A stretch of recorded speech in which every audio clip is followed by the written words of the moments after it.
कमाल का 100 लगाया कुसाल मेंडिस ने, जबरदस्त बारी खेली 87 नॉट आउट बाबर आजम ने, और जाते जाते तड़का लगाया अब्दुल समद ने 12 बॉलों पे 40 की बदौलत। पिशावर जल्मी ने 247 का टारगेट दिया था कराची किंग्स को। वो कराची किंग्स जो कि छुट्टियां मना के वापस आ रही थी, और कोई कराची किंग्स को ये बता देता कि छुट्टियां खत्म हो गई हैं, उठ जाओ, पीएसएल शुरू हो गई है, थोड़ा सीरियस होकर खेलना पड़ेगा, और भेजें डेविड वार्नर को वापस ऑस्ट्रेलिया। मतलब ये क्या कोई मजाक चल रहा है? अगर आप पाकिस्तान सुपर लीग को कैजुअल लेंगे ना कि यार चलो छुट्टियां हैं, मतलब ऑस्ट्रेलिया बहुत दूर है यार, बहुत दूर है, आप प्लेयर्स को घर भेज रहे हैं कि रिलैक्स हो जाओ, तो फिर कुछ ऐसे ही रिजल्ट आएंगे। ऊपर से आपने इतने इतने बड़े गैप दिए हुए हैं। वो दिन का मैच देख लें, लाहौर कलंदर्स को समझ नहीं आई। मतलब अजीब ही क्रिकेट हो रही है। एक और boring match Pakistan super league की लिस्ट में शामिल हो गया है, और आगे टूर्नामेंट में इतने डबल हेडर हैं। मतलब आपने कम टाइम में इतने ज्यादा जबरदस्ती मैच करवाने की कोशिश की हुई है कि जिससे क्वालिटी पे बहुत ज्यादा आप कॉम्प्रोमाइज कर रहे हैं।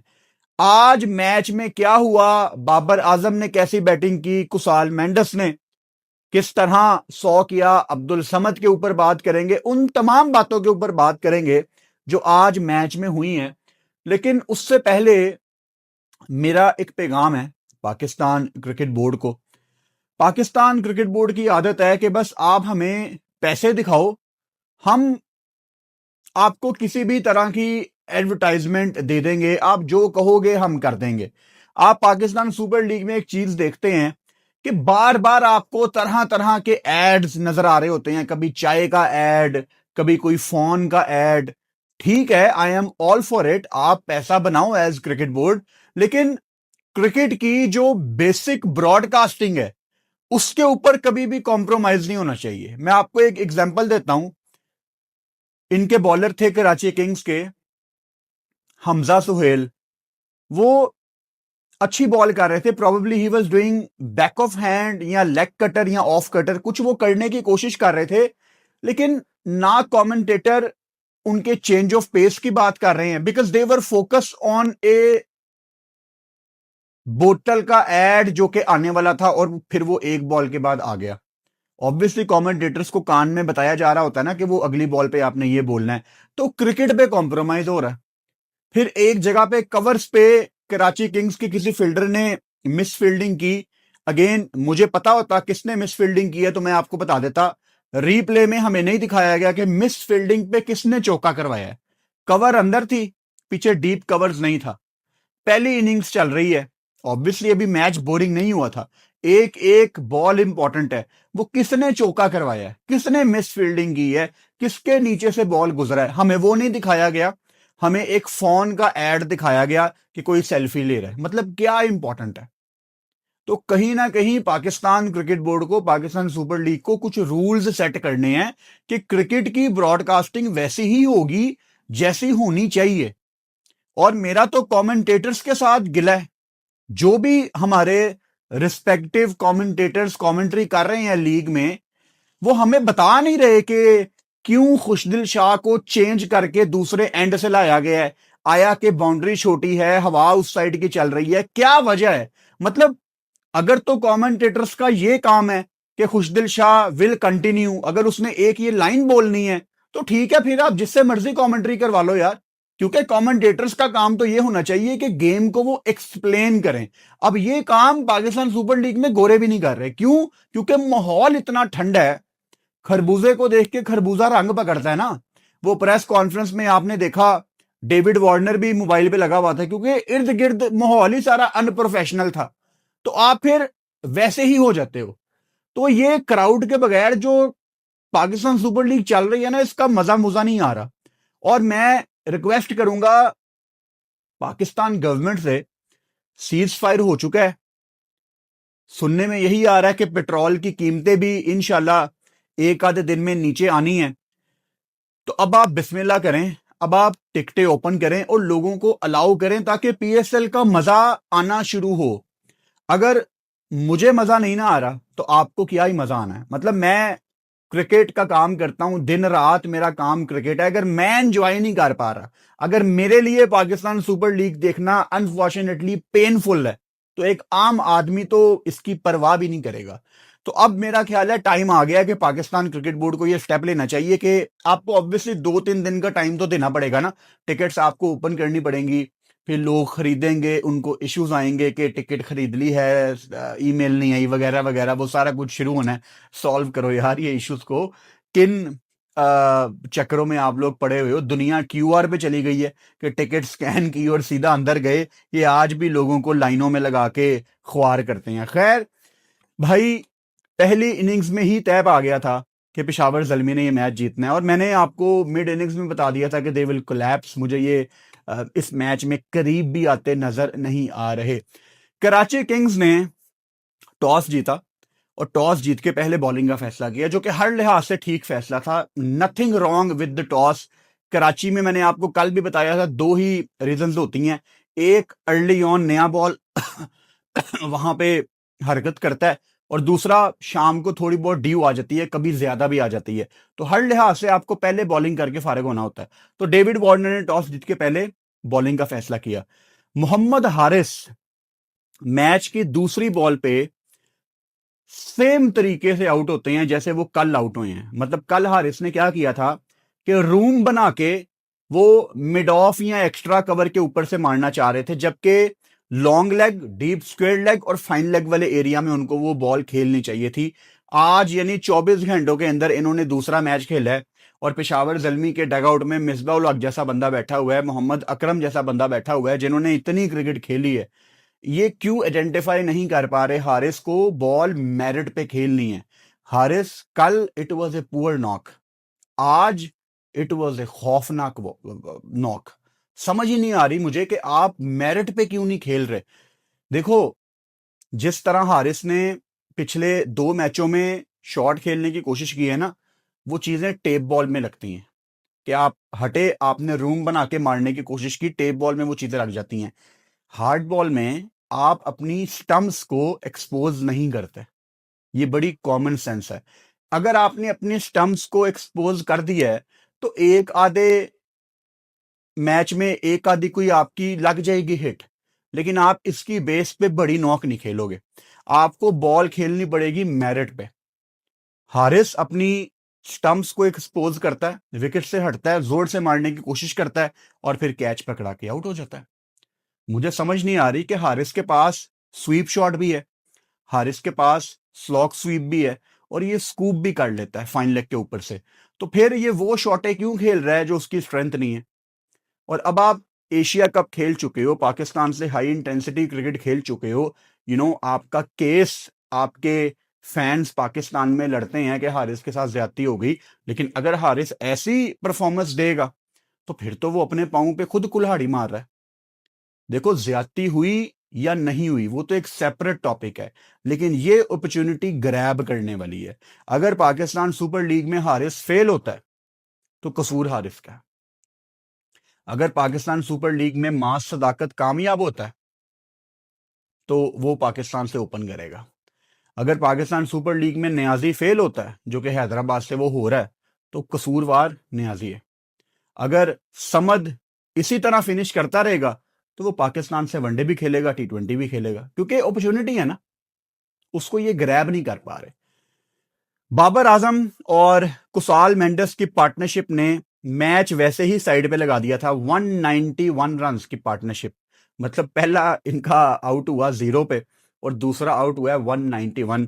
कुसाल मेंडस की बारी लगनी ही लगनी थी, क्योंकि डिपेंड कर रही थी बहुत ज्यादा कराची किंग्स की टीम अपने स्पिनर्स के ऊपर, क्योंकि डेविड वार्नर ने थोड़ा सा हिंट दिया था कि इस पिच में स्पिनर्स के लिए थोड़ी सी मदद मौजूद है।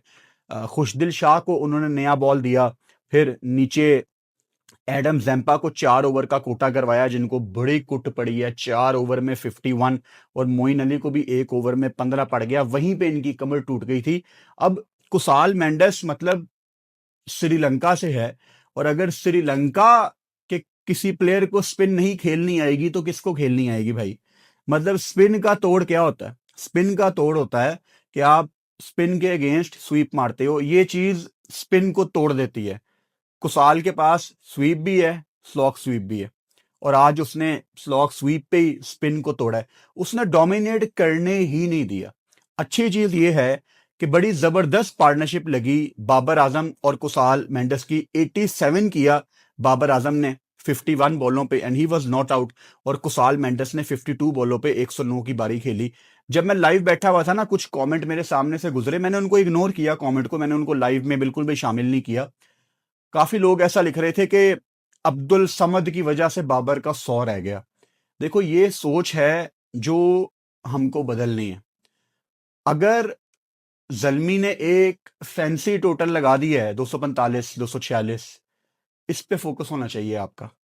इस पे फोकस नहीं होना चाहिए कि बाबर 87 पे रह गया। हाँ, अगर वो 100 कर लेता बड़ी खुशी होती। मैं लाइव में भी यही बात कर रहा था कि कोई भी प्लेयर जब 100 के करीब जाता है, मेरी तो ख्वाहिश होती है कि वो 100 करे। इसी तरह जब कोई डेब्यूटेंट डेब्यू करता है तो मेरी ख्वाहिश होती है कि ये अच्छा डेब्यू करे। तो 100 करता तो खुशी होती, लेकिन वहां पे आई एम ग्लैड कि समद ने भी सिंगल देने की कोशिश नहीं की, and that was the right approach. कोई जरूरत नहीं थी बाबर को सिंगल देने की, क्योंकि वहां पे देखो, पावर हिटर कौन था, समद या बाबर? समद था ना। समद ने आपको 3 बॉलों पे 3 छक्के भी लगा के दिखाए। एक उसके बाद फिर बड़ा छक्का लगाया, 3 चौके, 12 बॉलों पे 40। यानी 246 में से आप समद का 40 निकाल दें तो पीछे बचता ही क्या है। मतलब समझ लो कि इन्होंने फिर 200 ही करना था, 204 205। तो कितना इंपॉर्टेंट नीचे उसने कैमियो खेला। इससे पहले भी समद ने पहली गेम में आपको नीचे से आके नॉक खेल के दिखाई, जलमी जीता, आमिर जमाल ने भी नीचे आके चिप इन किया। तो समद अच्छे रिदम में लग रहा है। इवन जब माइकल ब्रेसवेल भी आया है तो उसने भी पहली बॉल पे छक्का लगाया लॉन्ग ऑन वाले एरिया में, बिकॉज इंटेंट वाज क्लियर कि भाई टीम को हमने उस फैंसी टोटल की तरफ पहुंचाना है जो कि 230 235 प्लस होता है T20 में। लेकिन बाबर आजम का ये जो 87 का स्कोर है, ये 100 के बराबर ही है, क्योंकि जल्मी डोमिनेट करके जीती। आई मीन आपको आधा पौना घंटे पहले ही पता लग गया था कि जल्मी ने जीतना है, और क्या चाहिए। और कुसाल मेंडिस, जितनी तारीफ की जाए कम है। पहले श्रीलंकन बने हैं जिन्होंने HBL PSL में 100 किया है। ये बहुत बड़ा रिकॉर्ड है, और इनकी बैटिंग बड़ी सॉलिड है। मसला पेशावर जल्मी को ना, अगर कभी आगे टूर्नामेंट में आया तो वो शायद इनकी बॉलिंग की वजह से थोड़ा बहुत आ सकता है। बट मैं देखना चाहता हूं कि टूर्नामेंट में आगे जाके ये शाहनवाज दहानी को भी प्लेइंग 11 में डालें, बिकॉज मीर हमजा पहले ओवर में इनको कुट पड़ी, कर ही नहीं पा रहे। और 500 फर्स्ट क्लास विकेटें हैं। मीर हमजा जिस दिन अच्छी बॉल करता है उस दिन बड़ी अच्छी बॉल करता है, जिस दिन बुरी बॉल करता है उस दिन ये हारिस रऊफ बना होता है। 4 ओवर में 57 रन दे दिए। आई थिंक मीर हमजा को बिठाना पड़ेगा कराची किंग्स को। बिल्कुल मुझे समझ नहीं आ रही। अगर मैं दोबारा जल्मी की तरफ आऊं, जल्मी की बॉलिंग में भी अच्छी खासी गुंजाइश है। मुझे लगता है कि अगर नहीद और शरफुल दोनों के साथ आपने चलना है तो आप अपनी बेंच स्ट्रेंथ लाजमी टेस्ट करें, क्योंकि टूर्नामेंट अभी जल्मी के लिए तो शुरू हुआ है ना, अभी टूर्नामेंट ब्रेक के बाद आ रहे हैं। आप दहानी जैसे बॉलर को आगे जाके आपको खिलाना पड़ेगा, क्योंकि हर मैच में मेरा नहीं ख्याल कि शरफुल नहीद राना चिप इन कर पाएंगे आगे। विकेटें और स्लो नहीं है, और दहानी पाकिस्तान सुपर लीग का एक स्टार था। He wants to dominate. तो मैं चाहता हूं कि वो लाजमी जल्मी की टीम में दिखे, और उसका बाहर बैठना आई थिंक उसके टैलेंट को हम वेस्ट कर रहे हैं। कराची की बॉलिंग में वापस आता हूं। अब्बास अफरीदी 4 ओवर 55 रन 2 विकेटें। He was not fit tonight. चौथे ओवर में तो उन्होंने अपनी कमर भी पकड़ ली थी, और मैंने आपको पहले ओवर के बाद बता दिया था कि अब्बास अफरीदी फिट नहीं है, क्योंकि रनअप टूट रहा था। कोई रॉकेट साइंस नहीं है जज करने की, रनअप टूट रहा था। और अगर वो फिट नहीं थे तो वो खेल क्यों रहे हैं? या तो कोई मैच के बाद उनको कोई निगल आया है। देखो, इतने बड़े बड़े जब आप गैप दोगे ना तो प्लेयर जितने मर्जी नेट कर लें, लेकिन मैच प्रैक्टिस होती है। 4 ओवर में 51 एडम जैम्पा, इनके यंगस्टर हमजा सुहेल 3 ओवर में 30। उन्होंने अच्छी बॉलिंग की, वेरिएशन ट्राई कर रहे थे, लेकिन अगेन वो जो ब्रॉडकास्टर का मैंने आपको बताया कि हमें पता ही नहीं है कि वो बैक ऑफ हैंड करा रहे थे, लेग कटर करा रहे थे, ऑफ कटर करा रहे थे, हमें पता ही नहीं है। क्योंकि ब्रॉडकास्टर दिखा ही नहीं रहे थे। मीर हमजा को भी 57 पड़ गए। अगर जैम्पा को 4 ओवर में 51 पड़ गया ना, तो भाई कहानी वहीं पे खत्म हो जाती है। कराची की बैटिंग पे आ जाते हैं। जो डेविड वार्नर को बॉल पड़ गया ना, अच्छा, शरफुल इस्लाम और नहीद राना को जो बाउंस मिल रहा था, ऐसा लग रहा था कि वो एक डिफरेंट पिच पे बॉल कर रहे हैं। क्योंकि कराची को तो बड़ी कुट पड़ी है। और जिस बॉल पे डेविड वार्नर आउट हुआ है, मैं खुद बड़ा सरप्राइज हो गया था, यार ये कैसे बॉल इतना ज्यादा उठ गया। और जो कैच पॉइंट पे पकड़ा पाकिस्तान अंडर 19 के कप्तान फरहान यूसुफ ने, भाई ऐसे कैच पाकिस्तान में कोई नहीं पकड़ता। तो बड़ा मजा आया फरहान, गुड जॉब। फरहान ने आपको कल रात को भी बैटिंग में पूरी कोशिश कर रहा था वो चार्ज करने की। तो ये जो थोड़ी बहुत कोशिश होती है ना, जो इंटेंट होता है, वो बड़ी स्क्रीन पे दिख जाता है, वो छुपता नहीं है। मोहम्मद वसीम यूएई से वापस आ गए हैं, गए थे उधर, लेकिन दोबारा वापस आके भी अपनी फॉर्म यूएई में ही भूल गए हैं। हालांकि he was a very handy pick Mohammad Wasim. T20 में कोई भी फ्रेंचाइज दुनिया की इनको उठाएगी, लेकिन पाकिस्तान इनका होम कंट्री है, और पाकिस्तान में आके ही ये क्लिक नहीं कर पा रहे। दुबई की विकेटों का काफ़ी कंपैरिजन होता है, स्पेशली कराची की पिच के साथ, क्योंकि कराची में थोड़ा आपको एक्स्ट्रा ड्राई पिच मिलता है, और दुबई में भी आपको ड्राई पिच ही मिलते हैं ज़्यादातर। तो यहाँ पे भी वसीम नहीं कर पा रहे, और इफ्ती ऊपर से भाई वसीम को आज फिर आउट कर गया है। इफ्ती नहीं फड़िया जा रहा है यार, एक ते दुनिया को इफ्ती पता लगे टूर्नामेंट से सबसे ज्यादा विकेट लै गया आखिर च, बड़ी अच्छी फॉर्म में लग रहे हैं। डेविड वार्नर को बड़ा अच्छा बॉल पड़ गया था। और सलमान अली आगा 7 बॉलों पे 5। मैं तवक्को कर रहा था कि आगा का एक आधा कैमियो लगे, क्योंकि आगा ट्राई कर रहा था स्लॉक स्वीप मारने की। आगा का वो भी तो हमें याद है ना, 13 ओवर वाला मैच जहां पे सिनेरियो ही ऐसा था। तो it was kind of that scenario जहां पे आपके पास है ही नहीं है टाइम, आपने पहली बॉल से चार्ज करना है। बट आगा ने डिसअपॉइंट किया, और ओवरऑल कराची की टीम ऐसे लगी जैसे टोटली आउट ऑफ रिदम है, आउट ऑफ प्रैक्टिस है। अब इन्होंने प्रैक्टिस सेशंस तो किए होंगे, ये नेशनल स्टेडियम की बैक साइड पे जो ओवल ग्राउंड है, एकेडमी है, वहां आते रहे हैं प्रैक्टिस सेशन करने। इन्होंने 3-4 प्रैक्टिस सेशंस किए हैं, लेकिन जेल इन नहीं लगे। ऐसे लगे जैसे ना बस कोई बेड से उठ के रेडी होके मैच खेलने आ गए। इसको कहते हैं out of match practice. Gap के बाद तगड़ी क्रिकेट खेलना मुश्किल होता है, लेकिन मैं चाह रहा था कि कराची थोड़ा करीब जाए चेज में, क्योंकि नेट रन रेट को इतनी बड़ी हिट लगी है। हालांकि इतना ज्यादा कोई फर्क नहीं पड़ेगा, 3 में से 3 मैच जीती हुई थी कराची, पहला मैच हारे हैं, लेकिन पता कोई नहीं है ना, कोई टूर्नामेंट आपका पलट जाए, कराची अगले 3 मैच हार जाए, हैदराबाद अगले 3 जीत जाए, जो कि मुश्किल ही लग रहा है, पता कोई नहीं ना होता। हमने इस्लामाबाद को देखा, वो शुरू में जीत रहे थे, फिर हार रहे, प्ले ऑफ में आखिर में आए। मुल्तान हमने देखा, पाकिस्तान में हार रहे थे, अबू धाबी में जाके ट्रॉफी उठा ली। तो कुछ भी हो सकता है, T20 क्रिकेट है, एक आधे मैच में आपका कम्बिनेशन खराब होता है और चीजें आपको समझ नहीं आती। आजम खान की स्पेशली आज जो नॉक है ना, 27 बॉलों पे 25, इट वॉज एन अगली नॉक। मतलब आजम को नचा रहे थे नहीद राना स्पेशली, क्योंकि बाउंस जनरेट हो रहा था और आजम डर डर के खेल रहा था। अब मैं ये नहीं कह रहा कि आजम डरपोक है, आजम खेलता है T20। अभी पिछली उसने नॉक ही अच्छी खेली है, 74 की, 73 74 की। तो आजम इज अ गुड प्लेयर, लेकिन बाउंस के अगेंस्ट आजम अजीब तरीके से खेल रहा था। वो देख के मुझे कुछ हो रहा था यार कि ये क्या ही किस किस्म की ये नॉक है। ऊपर से जाहिर बात है, आप इनका स्कोर देखो ना बैटर्स का, 0-0-5-14-25-9-4, एवं लग रहा है जिसमें किसी का फोन नंबर है। तो क्या ही करना था। It was a bad day for Karachi Kings. होर पे जो कप्तान नु वापस, होर पे जो छुट्टियां थे। खैर, एक और बोरिंग गेम थी भाई, जिसका बिल्कुल भी हमें मजा नहीं आया। कल एक ही गेम है, कोयटा ग्लैडिएटर्स वर्सेस रावलपिंडी, और दोनों टीमें स्पेशली रावलपिंडी तो आपको टूर्नामेंट में कहीं नजर आ ही नहीं रही। 4 में से 4 मैच वो हार के बैठे हुए हैं हैदराबाद के साथ, और कोयटा ग्लैडिएटर भी 4 में से एक ही गेम जीती है।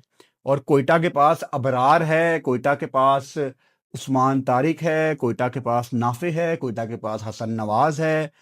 फिर भी स्पेशली अबरार और उस्मान तारिक के होते हुए कोयटा का 6ठे नंबर पे होना बहुत सरप्राइजिंग है। सो लेट्स सी रावलपिंडी कल क्या अपना पहला मैच जीत पाएगी। एक ही मैच है कल शाम को 7 बजे, जिसका मतलब है कि इंशाल्लाह 6:25 में आपका भाई लाइव आ जाएगा। Good night.